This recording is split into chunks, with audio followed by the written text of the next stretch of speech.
बढ़ते हैं question number 3 की तरफ। क्वेश्चन नंबर 3 का स्टेटमेंट है find the ratio of area of incircle and circumcircle of a square. Question खत्म। अब ये क्वेश्चन पढ़ने का समझ में ही नहीं आएगा ये इनसर्कल क्या होता है, सर्कमसर्कल क्या होता है। ना लेंथ गिवन है, ना ब्रेड्थ गिवन है, ना डेप्थ गिवन है, ना कुछ गिवन है, बस क्वेश्चन दिया है और बोला है। तो ऐसे करके अगर क्वेश्चन एग्जाम में आए तो डरने की बात नहीं है। इसका एक फिगर बनाइए क्वेश्चन की और उसके हिसाब से सॉल्यूशन को अटेम्प्ट करो। देखो यहाँ पे एक मैंने फिगर बनाई है, रेड कलर का मार्कर जो है वो इंडिकेट करता है स्क्वायर को, ठीक। इस रेड कलर के मार्कर की मदद से जो स्क्वायर बनाया है इसके अंदर एक सर्कल फिट किया है जो कि ब्लू मार्कर से बना है।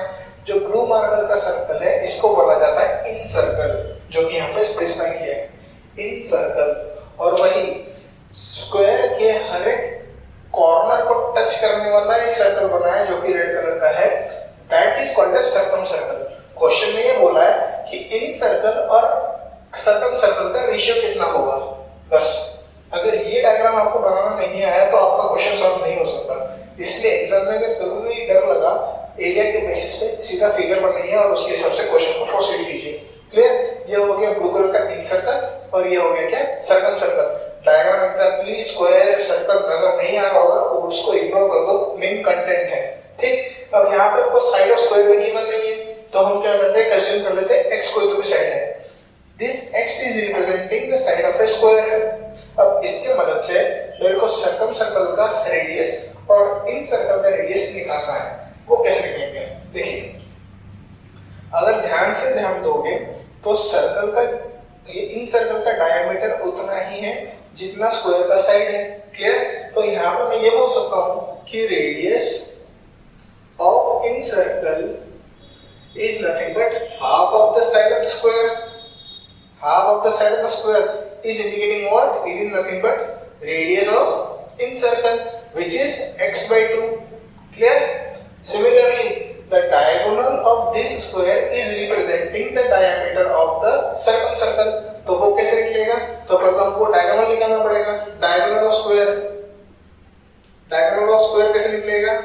अगेन पाइथागोरस थ्योरम की मदद से निकाला जा सकता है। क्यों? क्योंकि यहाँ पे 90 डिग्री है तो क्या हो जाएगा, under root of x square plus x square.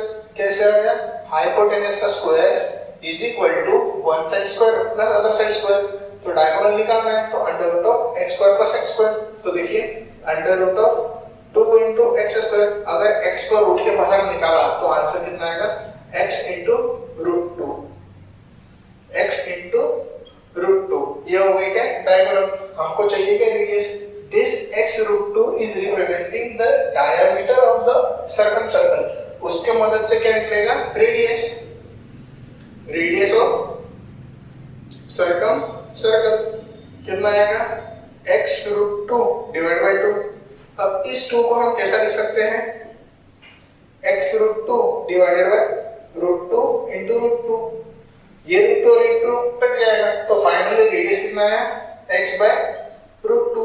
तो मतलब मेरे पास सर्कमसर्कल का भी रेडियस आ गया और इन सर्कल का भी आ गया। अब पूछा क्या है, find the radius, find the ratio, ratio of incircle to circumcircle. तो रेशियो निकालना क्या है, तो हम दो तरीके से निकाल सकते हैं। एरिया का पूछा है तो एरिया का निकालो, पेरीमीटर का पूछा तो पेरीमीटर का निकालो। क्वेश्चन में क्या बोला है, find the ratio of area. अब area of incircle divided by area of सर्कमसर्कल।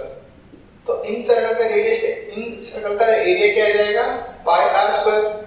Area का फॉर्मूला क्या है, pi r square. Incircle का रेडियस कितना है, x बाय 2, तो पाई इंटू एक्स बाय 2 का स्क्वायर। ये हो गया उसका area divided by pi into x by root 2 का square, that is nothing but circumcircle का स्क्वायर।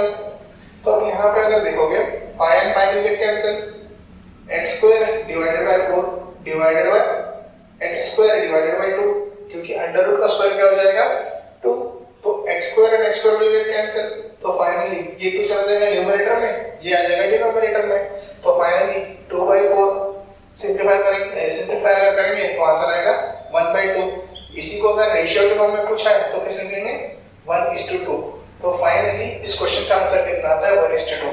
इस क्वेश्चन से आपको यह समझना इंपॉर्टेंट है कि अगर क्वेश्चन में आपको कुछ भी डाटा नहीं है ऐसा लग रहा होगा, go with the figure. Figure एक बार ड्रॉ कर ली तो क्वेश्चन बड़ा आसानी से सॉल्व हो जाता है।